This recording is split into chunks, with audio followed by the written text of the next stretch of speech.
A pandemic is a lot like a forest fire. If caught early, it might be extinguished with limited damage. If allowed to smolder undetected, it can grow to an inferno that can spread quickly beyond our ability to control it. To respond to a pandemic, we need medical personnel and adequate supplies of equipment. In a pandemic, everything from syringes to hospital beds, respirator masks, and protective equipment would be in short supply. If a pandemic strikes, our country must have a surge capacity in place that will allow us to bring a new vaccine online quickly.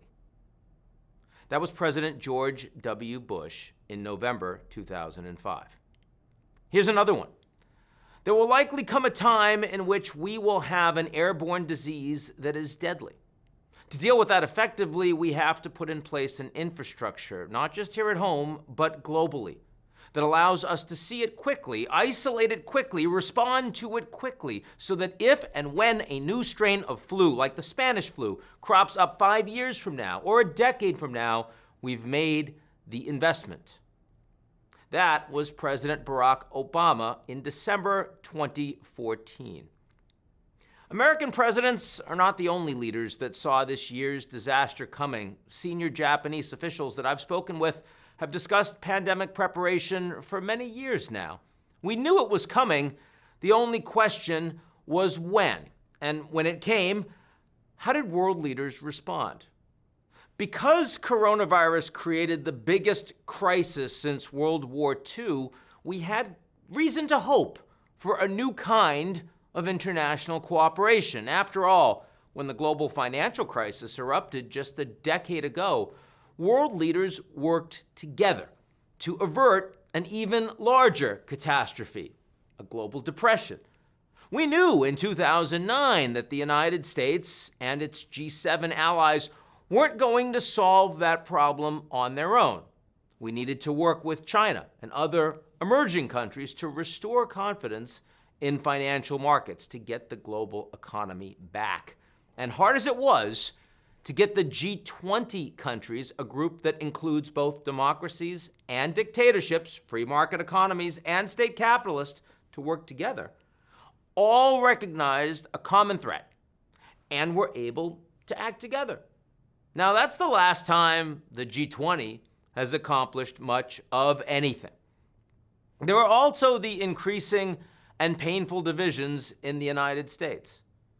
In the years since the financial crisis, American politics have become even more dysfunctional, and China has become even more assertive. Country-first populists have upended politics in Europe and Latin America. The European Union's sovereign debt crisis, the Arab Spring unrest, civil wars in Syria and Libya, waves of refugees headed for Europe, a revisionist Russia, Brexit in chaos, and the presidency of Donald Trump in the United States have shown us just how divided our GZERO world has become. Now, in that light, it's no surprise that coronavirus hasn't persuaded enough world leaders, or the citizens of their countries for that matter, that it's safer to build bridges than it is to build walls. Today, the pandemic is far from over, but we can already see how it will change our world. Coronavirus hasn't invented a new global challenge, for better and for worse. It has simply accelerated the most important global changes that were already well underway. Growing inequality, eroding democratic legitimacy, outdated global institutions, and ever faster levels of technological disruption. Let's begin with inequality. This is not just a story about gaps in income or wealth, but the broader differences of opportunity that lead to a sharp divergence in quality of life. In the United States, Americans today face a K-shaped recovery, one that will come far more quickly for the well-educated and digitally connected in the knowledge economy than for everyone else. The pandemic's lasting impact will fall most heavily on society's least well-off. While recessions are always hardest on poor people, the job losses and the sharp economic contraction created by coronavirus has created the most unequal recession in modern U.S. history. In the pandemic's early days, Congress responded with strong fiscal stimulus, but the animosities created by a contentious election season soon brought bipartisan cooperation on the economy to a halt. Economic conditions worsened as unemployment insurance dried up. The number of foreclosures is soaring. Temporary furloughs are becoming permanent job losses. We see big differences in the United States among rich and poor people in access to health care and the kinds of jobs most likely to be disrupted by the coronavirus crisis. At Eurasia Group, all of our employees can report to work just by opening their laptops, but we know that many of our fellow citizens in New York and Washington, London and Sao Paulo, and even here in Tokyo are not so lucky. Political leaders around the world have been forced to consider whether they could afford to spend more money to help millions who have lost their jobs. The virus has also created incentives for employers to employ fewer people and to invest more heavily in workplace automation, in machine learning, and in 3D printing, because robots don't need sick leave. Robots don't need health insurance. It's not just workers in wealthier countries who are displaced. In poorer countries, the destinations for many outsourced jobs have found themselves with fewer new jobs too. In short, in 2020, we have focused for very good reason on the human health damage wrought by coronavirus, but in 2021, the most severe COVID impacts will be economic, not healthcare, particularly as debts soar in developing countries and as international lenders themselves have less to lend after largely effective emergency responses so far this year. Coronavirus has also accelerated the loss of public confidence in the national and international institutions that are supposed to keep us safe. In the United States, deep division and public anger at the nation's political establishment have been building for years. The president, Congress, the civil service, and especially the news media and social media have become targets. Democrats and Republicans have divided sharply on how best to balance the needs of public health and economic vitality, and on whether a virus that has killed over 250,000 Americans constitutes a serious health risk. Foreign interference in the 2016 U.S. presidential election had already undermined U.S. public confidence in the integrity of elections more broadly. Before this year's election, the pandemic encouraged President Trump to wage an all-out assault on vote by mail at a time when fear of viral infection left many voters afraid to vote in person. President Trump's refusal to acknowledge his election loss and his repeated attacks on U.S. democratic institutions are further undermining confidence in the ability of future leaders to build consensus on even the most important issues. In all these ways, coronavirus has further undermined American public confidence in the presidency, in Congress, in institutions like the Centers for Disease Control and Prevention, in local governments, in the news media, and even in the nation's justice system. Faith in the integrity of these institutions has been eroding for decades. This isn't suddenly new under Trump. And the United States is not becoming authoritarian, to be clear. Joe Biden's victory shows that the United States hasn't suddenly become Viktor Orban's Hungary or Recep Erdogan's Turkey. It's far too divided for that. But the United States also doesn't have the healthy civic democracy that we see today in Japan or in Germany, in the Nordic countries, or in Canada. That said, the problem of political polarization and damaged confidence in political institutions is accelerating not just in the United States, but globally. From Brazil to Nigeria, and even in Australia and Germany, many countries have seen furious protests against coronavirus-created lockdowns. In fact, there have been more than 30 major protests against government-imposed pandemic-related restrictions across 26 countries in the past months, both democracies and dictatorships. In these and other countries, Many have demonstrated against leaders who seem not to take the public health threat seriously. Governments aren't seen as keeping their end of the social contract with their people. Political movements built around crackpot conspiracy theories are on the rise all over the world. The pandemic has also accelerated shifts in the architecture of international politics. The global economy moves in cycles. Geopolitics do too, but they're measured not in financial quarters, but in decades. Unless they've been substantially reformed over time, multilateral institutions reflect the balance of power and the prevailing values of the elites and the countries at the moment that they were created. Global values and the international balance of power changes, and it changes a lot more quickly than the institutions themselves.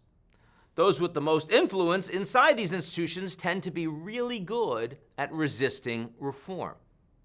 Today, the United Nations Security Council, the World Trade Organization, the International Monetary Fund, and other institutions continue to represent the world largely as if it existed before the emergence of China and many other important developing countries. Japan and Germany should be permanent members of the Security Council. The only reason they're not is because they lost World War II. Let's be clear, that's a stupid reason.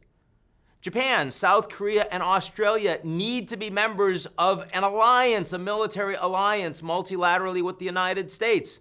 How do you do that with NATO, focused on the North Atlantic?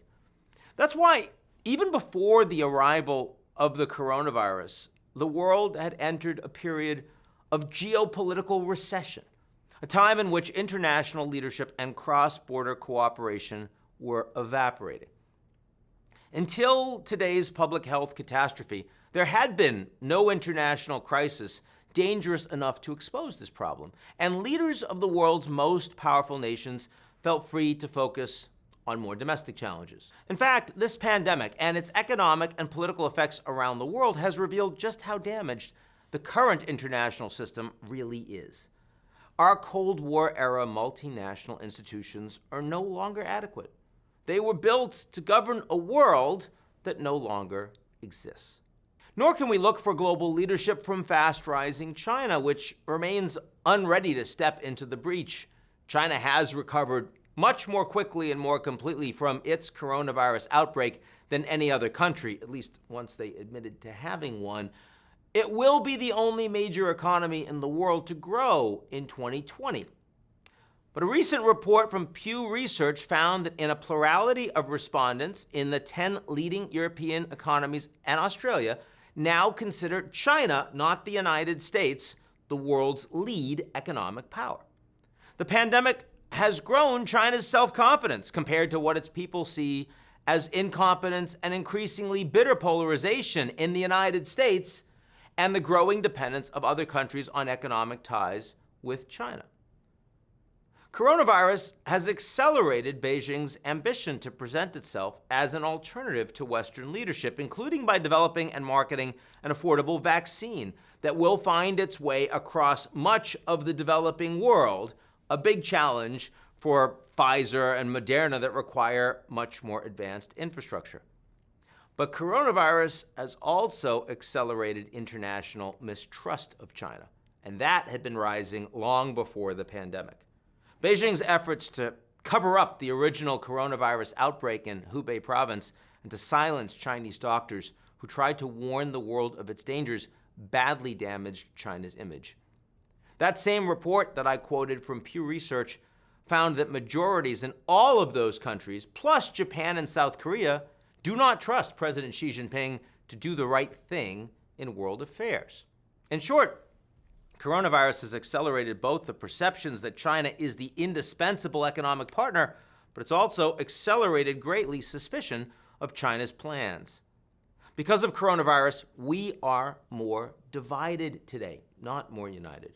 Our geopolitical order, because of coronavirus, is actually more fragmented than it was before. Finally, coronavirus has accelerated global investment in new technologies, in artificial intelligence. the pandemic has decimated the engines of the 20th century economy. In the rearview mirror, think about factories for manufacturing and brick-and-mortar retail, while it's turbocharged the engines of the 21st century, like AI, information technology, and digital retail. As with every technological advance in human history, the digital revolution, accelerated by the ways that coronavirus has changed the way that we all work and live, creates winners and losers. Over time, these and other technological advances will unlock more human potential by creating unprecedented opportunities for distance learning, the practice of telemedicine, advances in more efficient agriculture, and the breakthroughs that create the smart cities of the future. But unfortunately, these technological changes, which are helping to push markets to record highs, will also leave many people behind in both rich and poor countries. And that's a problem that will generate far more political turmoil in coming years. The virus has accelerated that trend as well. In short, coronavirus did not create our problems. It's accelerated their growth, and it is now robbing us of the time and the resources that we need to solve them. With so much damage done, and especially in a time of such intense political polarization, both inside countries and globally, it's easy to blame the leaders of governments. China's leaders hid the truth. Donald Trump, Jair Bolsonaro, Boris Johnson, and many others failed to take the dangers of coronavirus seriously. Leaders who have imposed lockdowns are blamed for shuttering schools and lost jobs. But the search for scapegoats misses the bigger picture. The problem is the GZERO. It's our collective inability to see that the challenges to come are global challenges, and they require global strategies to find global solutions. And we must make certain that lessons learned from our failures collectively in fighting the virus can help us chart a way forward in Japan, in Europe, in the United States, and together around the world. I do have some good news. As I said a moment ago, the economic damage that the pandemic has inflicted around the world will speed our transition from the 20th century model of commerce and growth towards a far more dynamic 21st century economy. And that's critical. Imagine a very different crisis, one in which a massive cyber attack hit the online economy, disrupted global financial markets, fatally and undermined confidence in the security of our individual digital identities. If that had happened, the impact would have been on the most innovative companies that would have been incredibly damaged and unable to respond to 21st century challenges in the future. Instead, the coronavirus crisis that we're presently experiencing has actually shifted power towards the world's most innovative companies, those that can change the way we share information, grow and distribute food, consume energy. Think for a moment about climate change. It's true that the pandemic has diverted national and international attention away from coordinated progress on the kind of bold action that we need to limit the warming of the planet. But by forcing people around the world to gather, workshop, and learn online, and by providing indispensable new tools that help with everything from testing and contact tracing to the development of treatments and vaccines, the pandemic has empowered the companies that already have the deepest commitment to climate-friendly action. Big, important countries have set bold new climate policies this year. China, Japan, and South Korea all set net zero targets. The European Union treated the pandemic recession as an opportunity to invest in clean energy and technology and set a new path forward. And most recently, the United States elected a president who ran on the most aggressive climate plan by far in American history. These policies are chasing market behavior, not the other way around. The world's largest financial institutions, capital pools, and firms have made climate change responses a matter of core business strategy. In short, coronavirus has accelerated the energy transition too. It's not moving fast enough to avoid the most harmful effects of climate change, many of which have long been baked in. But we're picking up speed as we head into 2021. The economic damage inflicted by coronavirus has also sharply reduced demand for the fossil fuels that pump so much carbon into the atmosphere and the building of infrastructure that is reliant on them. And it will give governments and the oil and gas companies themselves new reasons to increase investment in renewable energy. What about political leadership? Without question, the most positive geopolitical consequence of coronavirus is that European leaders stepped up to show American and Chinese leaders how to cooperate. The coronavirus rolled across the European continent in several waves. In response to the first wave, most European countries locked down far more effectively than the United States did, and without the lasting damage to personal privacy that we've seen in China. And after all the fights after funding that followed the sovereign debt and migrant crisis of a decade ago, EU leaders, with the support of all 27 member states, agreed earlier this year on a recovery package worth more than 2.36 trillion euros. That money will go towards coronavirus recovery, strengthen social safety nets protections for workers, businesses, and member states, and to expand the 2021 to 2027 EU budget to help ensure a lasting economic reconstruction. That political accomplishment still has challenges, as we've seen from Hungary and Poland concerned about the conditionality and rule of law. But even so, it has been without question the most important example of international compromise, cooperation, and coordination that the world has seen in a generation. And it didn't happen in spite of coronavirus. It happened because of coronavirus. To those who say that no amount of money can by itself rebuild societies ravaged by infectious disease, try helping displaced workers, businesses, and governments without it. To accomplish this, German Chancellor Angela Merkel and French President Emmanuel Macron pushed a pro-European integrationist agenda. That's the very same agenda that before the pandemic infuriated taxpayers in wealthier EU countries, fed resentment in poorer states in Europe, alienated the former communist members, and boosted Brexit. In the process, Merkel and Macron weakened Eurosceptic arguments across the Union, and many member states got the help they badly needed.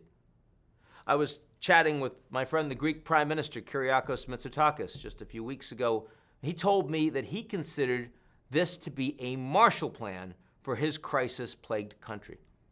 It'll be many years before all of that money is distributed, but the bold and unanimously agreed emergency response demonstrated, as nothing else, the value of shared sacrifice at a time when country-first populism had thrown the very future of the European Union into question. Another point, these financial packages also include stimulus for investment in green technologies and for regulations that require non-EU countries that want to trade with Europe to align with European technology standards or else face higher taxes. And that will strengthen European influence in the all-important area of technological and environmental regulation. The EU, which remains the world's largest common market even after Brexit, lacks the game-changing technology firms, the strong military, the strong banks, and the abundant natural resources that you find elsewhere. But it's not irrelevant. The EU does have the world's most capable rulemakers, and the United States and Chinese governments in particular will be smart to start learning from them, especially from Europe's lead on climate and technology regulations and construction of a social safety net that's actually built for the 21st century. Okay, that's some good news. How about some bad news? The big piece is that we need a collective international response to meet global challenges. We don't have one, not even close. Each nation has suffered unnecessary harm this year because there isn't enough compromise, cooperation, and coordination among global leaders. Even coronavirus, the worst crisis of my lifetime, has not come close to persuade global leaders that we need a new international architecture to help us escape the GZERO. For now, we are still headed in the wrong direction. The election of Joe Biden as U.S. president will slow the erosion of this GZERO geopolitical order.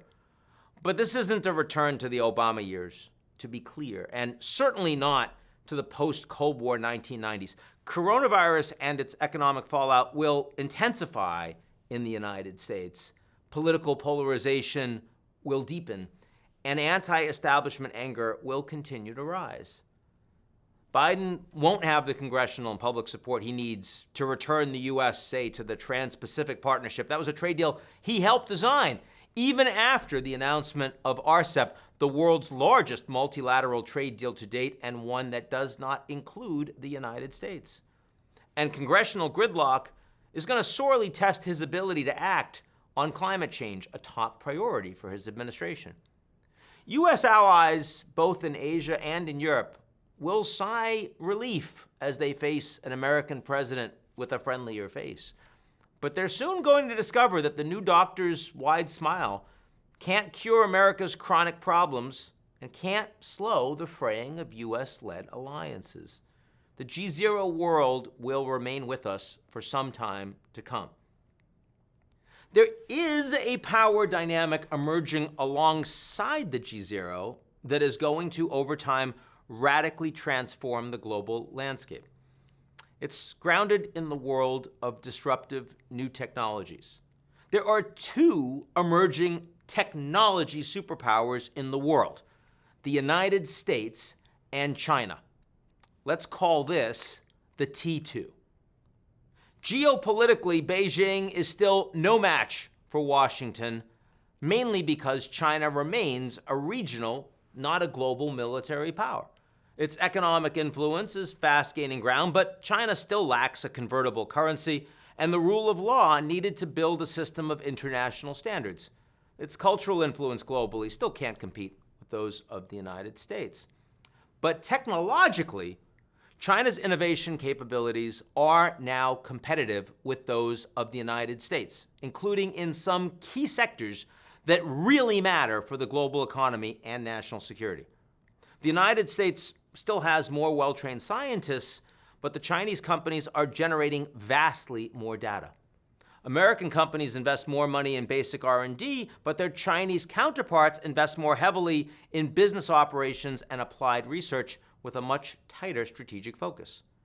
While the United States lags behind in figuring out how to leverage advantages in fintech, Beijing is pushing the envelope on digital currency development and deploying blockchain at scale.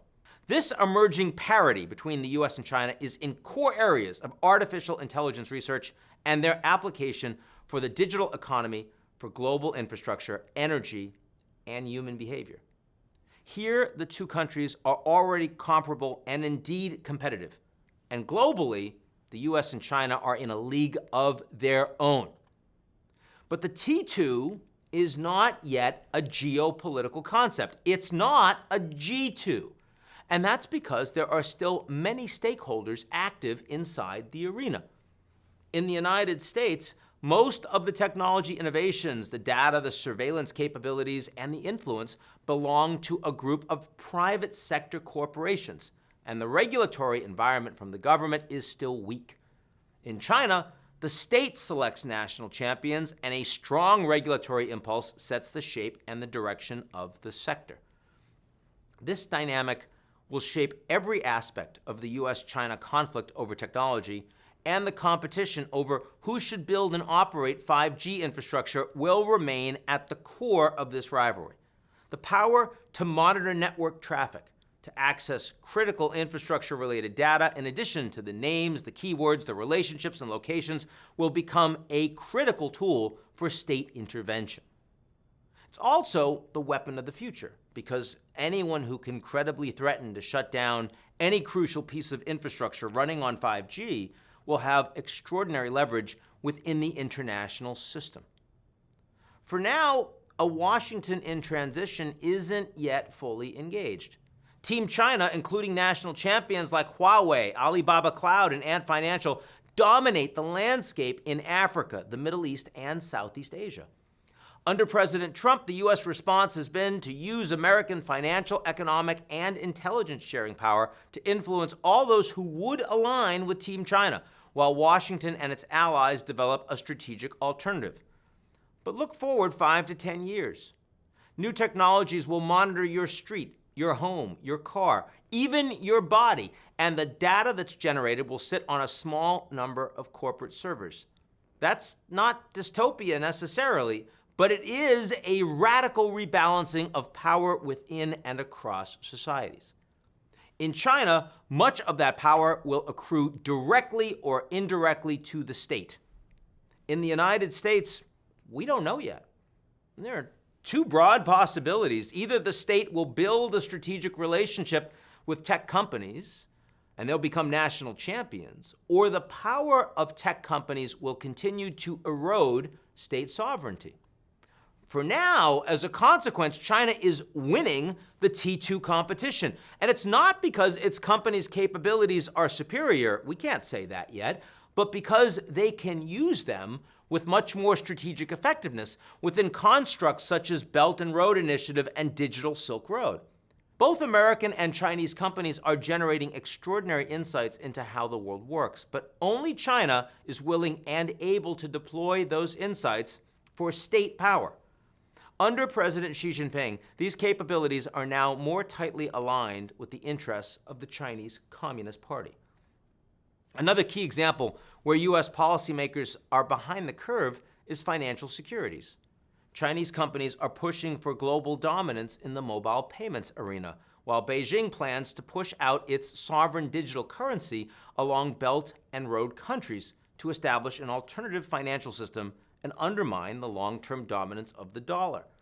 Beijing is also supporting innovation in the blockchain technology space, showing much more willingness to craft a regulatory structure with a long-term strategic vision, one that maintains controls but unleashes innovation and gives Chinese companies a leg up in a space with, right now, very low barriers to entry. Risks from this technology Cold War are limited because we still have very strong interdependence of the United States and Chinese economies. Supply chains for advanced manufacturing and services will shrink, but they remain robust and global. And China's $3 trillion manufacturing juggernaut and logistics networks are not easily substituted out of China. Once the pandemic recedes, global travel and tourism will resume. The United States will export ideas and commodities to China. That's still going to happen. Chinese consumers and their governments will continue to pay for that. During the Biden presidency, the GZERO and the T2 will coexist. But we can't yet say for how long this status quo is sustainable. I have three concerns. First, the global economy is becoming more deeply dependent on unrestricted and increasingly massive data flows and related technologies in coming years, particularly as 5G and the Internet of Things network rollouts accelerate. As a result, global competition for economic power is going to become more zero-sum, less win-win.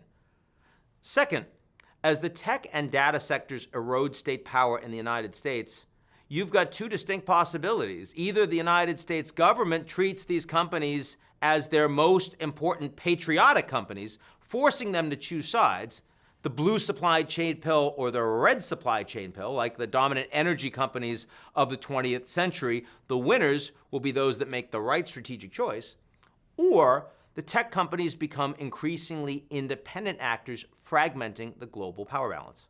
Third, the digitization of the global economy is redefining national security away from conventional and nuclear military capabilities and towards cyber and information warfare capacity. That's going to level the security playing field very quickly between the US and China. It's going to make Russia a marginal power and persuade all of these actors to rethink the value of their existing alliances. These are the most important ways in which the global power balance is shifting. It's also important to recognize that the United States can still play a critical role in restoring international cooperation. After all, though China is rising in power, the United States isn't falling. There's still just one superpower in today's world, only one country that can project political, economic, and military power into every region of the world. That superpower, the United States. The country has lots of lasting advantages. The U.S. still enjoys the blessings of favorable geography. Through the security of the southern border will remain a hot political topic, the United States faces nothing like the pressures that Europe can expect from future waves of desperate people struggling to escape their realities in the Middle East and North Africa. There are newer U.S. advantages as well. In 2008, even before the financial crisis slowed the U.S. economy, the United States produced just 5 million barrels of crude oil per day. Then, after years of innovation in exploration and production, that number soared to a record 12.3 million in 2019. Many of the U.S. companies that have contributed to the oil boom are smaller firms that can dial production up or down so much more quickly than traditional supermajors in responses to swings in price. That makes them much more resilient than their competition. The Saudis and the Russians both learned that lesson pretty hard again earlier this year. Then there's food production, which matters even more in a world facing both a coronavirus-forced reemergence of poverty in many countries and the damage that climate change will inflict on agriculture. Only China and India produce more food than the United States, which has far fewer mouths to feed than these giants. That's why the United States has long been the world's #1 food exporter and ranks third in the world behind Singapore and Ireland for food security. The United States is still the world's financial superpower. The coronavirus put banks everywhere under tremendous strain as default risks skyrocketed, but prices for credit default swaps during the crisis suggested that investors considered large European banks to be at much greater risk than their Wall Street counterparts, in part because the largest U.S. banks had a lot more capital before the crisis began.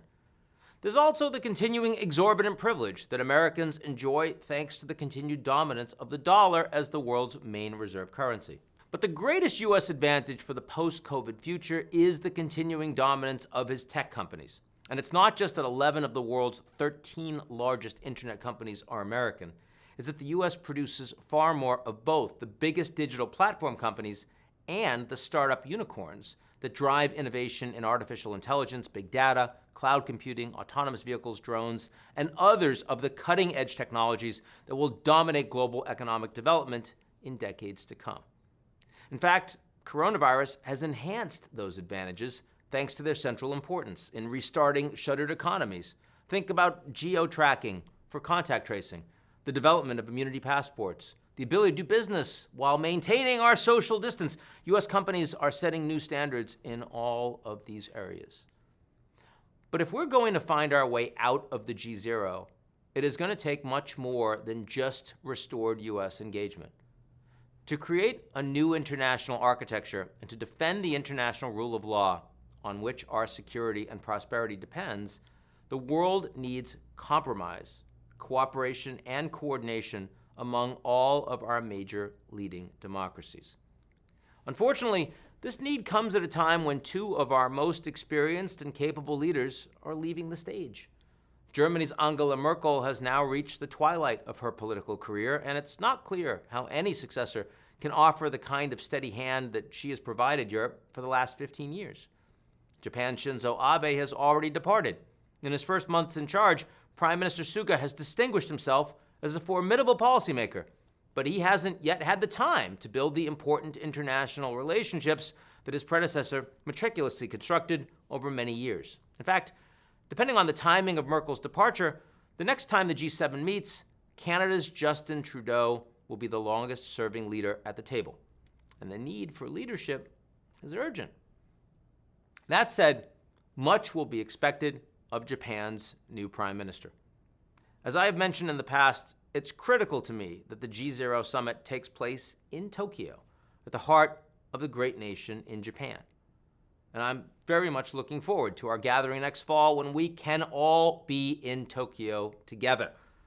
Because we badly need the leadership of the world's healthiest advanced industrial economy, a country with strong political leadership, which continues to avoid the polarization, the inequality, the declining institutional legitimacy, and the political alienation that's poisoned the politics of many other leading democracies. My own personal experience shows me that Japan's private sector remains innovative and dynamic. Japan will benefit as its political and private sector decision makers welcome the surge of talent, creativity, and hard work that will come from women in the workforce, including in senior positions. Thanks to the progress towards Society 5.0, Japan can help guide the world towards sustainable economic growth. Prime Minister Suga's plan to make Japan carbon neutral by 2050 will demand big changes in the country's energy use. And that's exactly the kind of bold step we need to see from many more countries and coordinated among them. I also hope that under Prime Minister Suga's leadership, Japan can develop a digitalized government service delivery system that can become a model for efficiency and the protection of personal privacy for countries around the world. It can help lead Asian economies away from their dependence on coal, and that's for the good of the global environment. I believe that Japan can play a role in boosting cooperation and, more importantly these days, limiting conflict between the United States and China at a time it will be badly needed, and this role will be welcomed by the incoming Biden administration. Japan can also lead the way in providing and coordinating the distribution of humanitarian aid in a world that needs it now more than ever. And finally, Japan can play a role in strengthening multilateral institutions for the good of Japanese companies and for the entire international system. And that will require working more closely with allies in Europe and the Americas to lead on global rulemaking for trade, data transfer, and innovation policies. Japan's leadership is essential, and not only because of the absence of such leadership around the world, it's also because the nature of the challenges are new and the rules have not yet been written. This is going to grow in the era of climate change, institutional erosion, and technological disruption.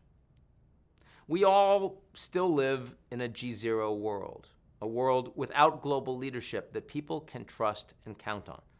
The great dangers ahead of us threaten all of us at once: climate change, growing inequality of opportunity, the political and economic effects of cross-border flows of people in search of a better life, and the impact on all of our lives of disruptive new technologies. No one nation, however powerful, can meet these challenges alone. We all must play a role. Leaders of different political systems and with starkly different values will have to find ways to work together. Business rivals will have to consider how they can cooperate to meet common challenges, including by working with non-governmental organizations. We all have to play our part. People in power, people with influence, people like you and me, for the good of each of us and for the good of all of us. Thank you so much for listening.